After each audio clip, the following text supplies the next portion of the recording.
Yo, what is up YouTube? Too Shiny here, and you already know my motto. If it rhymes, that's when you know it's true. If you're not living for G, you're not living at all, man. Well, it's been a minute since I've been on here.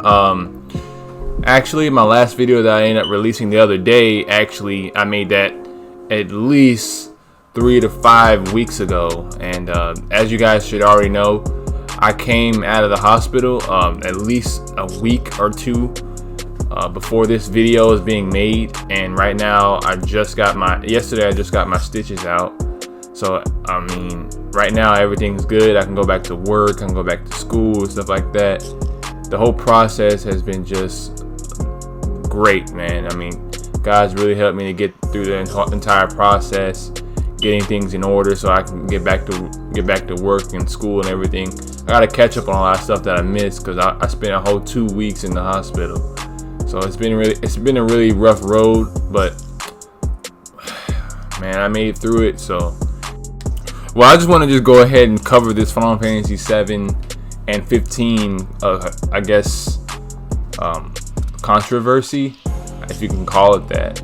There's some people, I feel like there's still a large group of people that still are confused about FF15 and Final Fantasy 7 and just how much this Final Fantasy 15 game has affected Square so much to the point that it might seep over into the remake. First off, I want to just go ahead and clear up some stuff.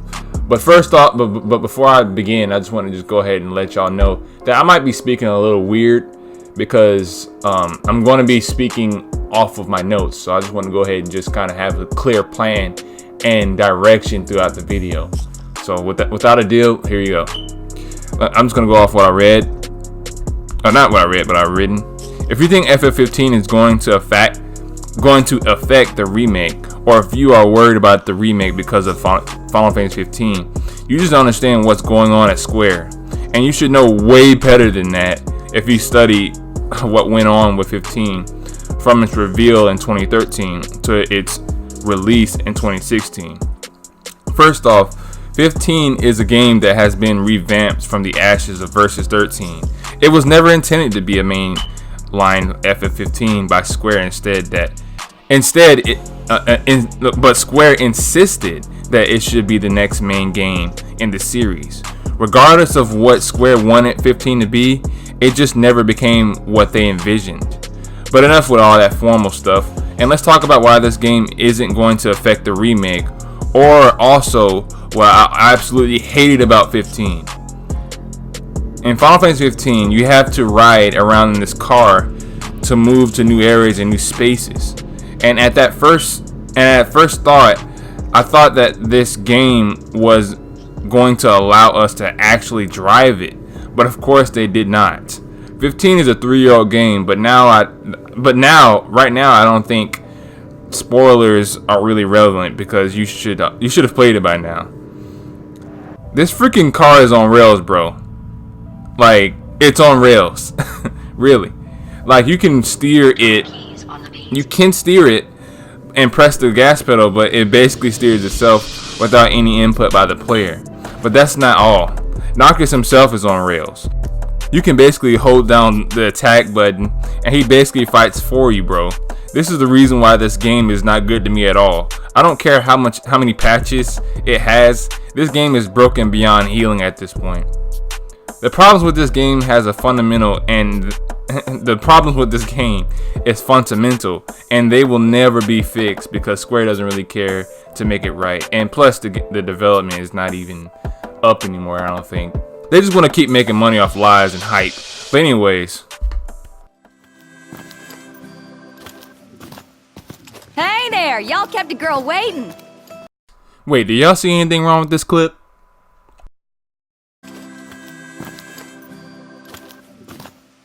Hey there, y'all kept a girl waiting.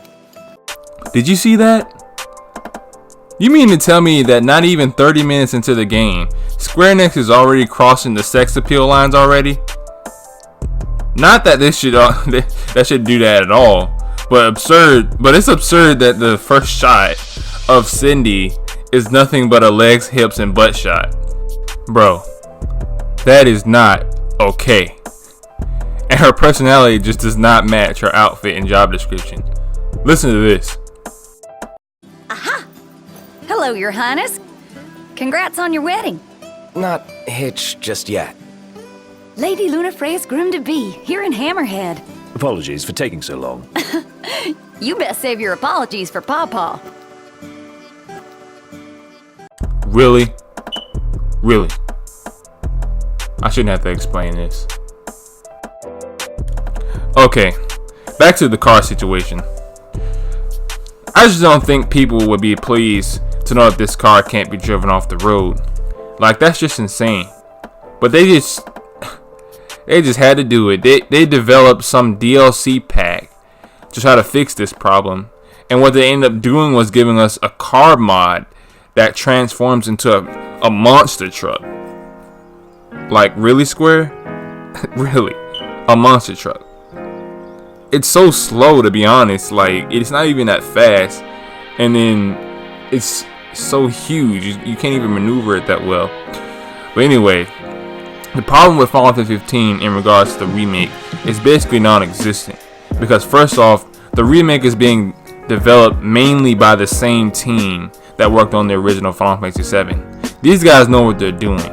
And they wouldn't be so careless as to mess up a game that's based on a game that put them on the map as a AAA powerhouse developer and a legendary genius JRPG corporation. Secondly, the remake is not even being developed on the same engine as Final Fantasy 15. And as you should already know, during the development of FF15, the main problems they had with 15 was running it on the Luminous engine that they just created at the time. And they just started testing out that engine by running FF15 on it, and it didn't go very well at all. So obviously, Final Fantasy 7 will not suffer the same issues that 15 did because it's not running on the same engine.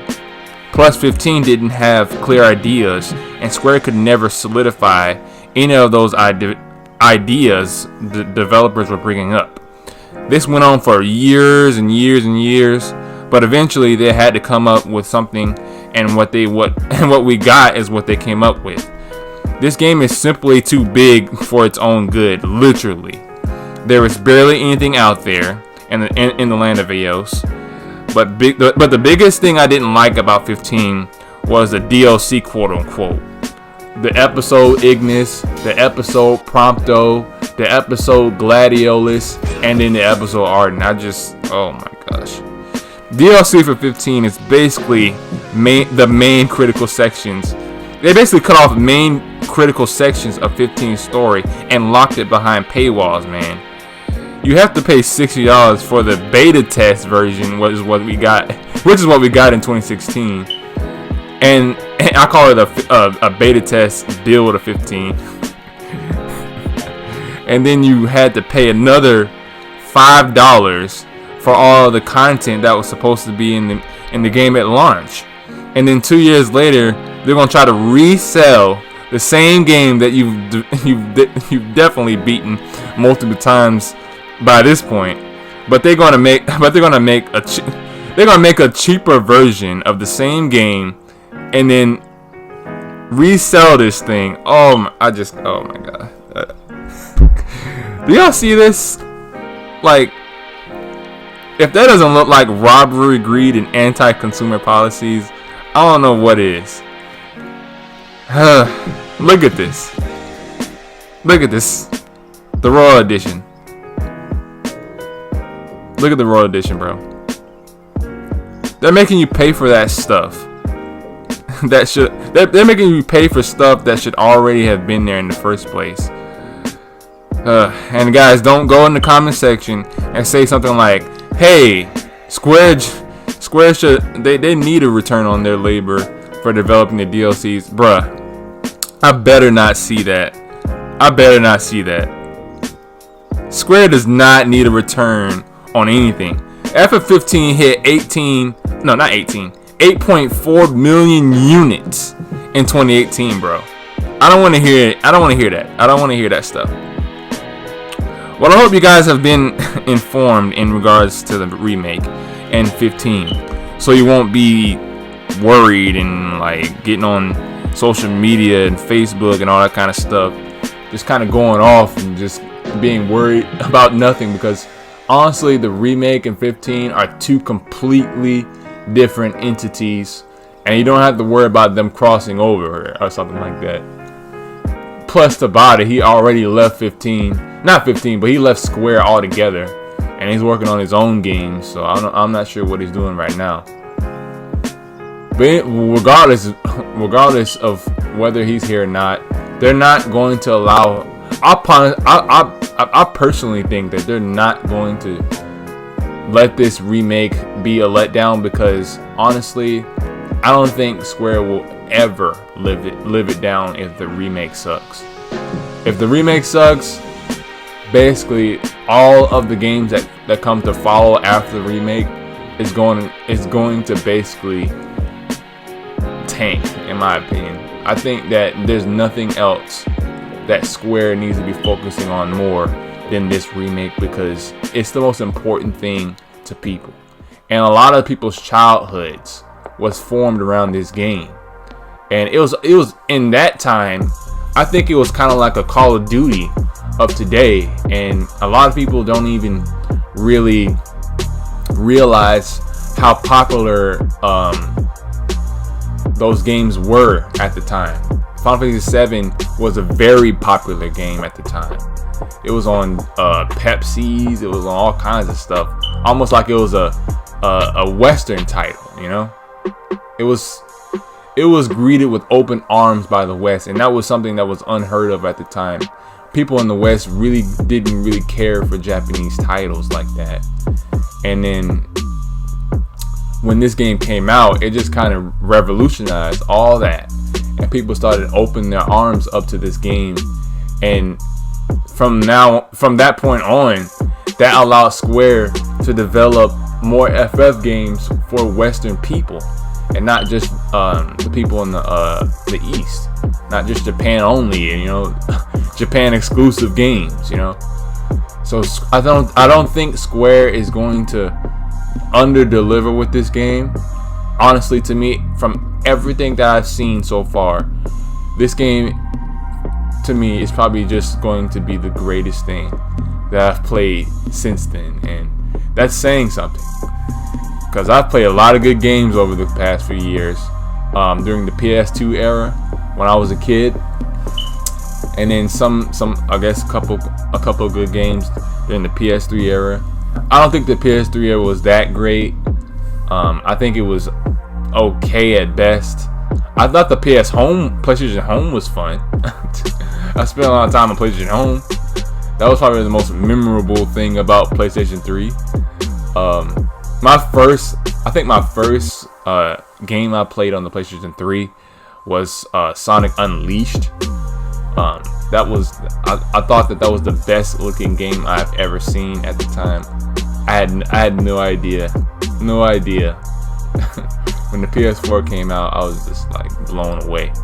And I think the first footage from the PlayStation 4 that I saw was 2K14 with LeBron James. The little LeBron James trailer that they ended up showing off in 2013 before the console had even released. And I was ecstatic for that. But anyways, it's been a really good video. I appreciate you guys for watching, spending your time and just watching me talk about something that's really not that important. And honestly, I don't think it's that important, because I think people in the community just want something to talk about. They're not really expecting Square to really respond to these ridiculous conversations, because they're really not even important like that. You know good and well Final Fantasy 15 is not going to affect this game, because it's not being worked on by the same people. It's definitely not being worked on by Tabata. And I'm not throwing shade at Tabata, because he developed Crisis Core, and or he was the director of Crisis Core. And I honestly thought that was probably one of the best PSP games that I've played. And recently I just rebought it for my brother so that he could play it while I was in the hospital. Well, I wasn't in the hospital when I got it, but when it came to my house, I was in the hospital, so it was really bad.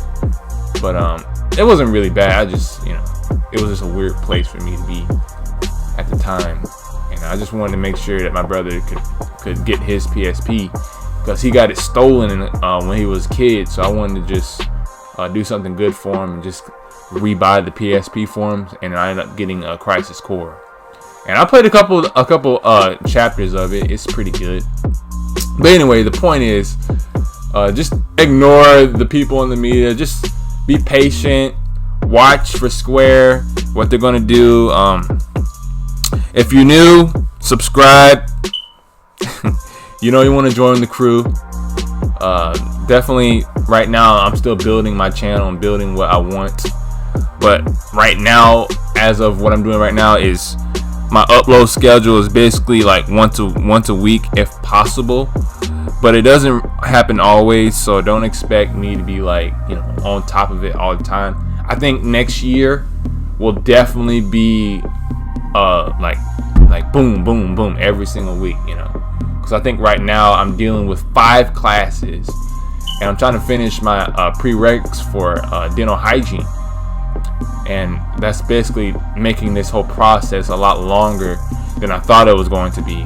So, and then I also failed one class in my prereqs, so I have to basically wait till next summer to take that class, and then after I take that class, I'll finally be able to apply for my program. And after that, I have to wait a whole like 3 or 4 or 5 years. Don't even know. So I'll be waiting a long time to be confirmed into the program, and then after that point, I don't know what I'm going to do. I'm not sure what to expect at all. During that waiting period, I'm thinking about joining a dental office and just getting familiar with the work, and that will allow me to be a way better hygienist. But I'm speaking way too personally. Okay, I'm giving y'all too much information right now. Like TMI. Comment down in the comment section TMI. But anyways, it's been a good video. Like the video, definitely like the video. Don't dislike if you don't agree with any of my statements that I said. Like the video, please. It helps me out a lot. Subscribe if you're new, and be blessed, guys. I'm out of here.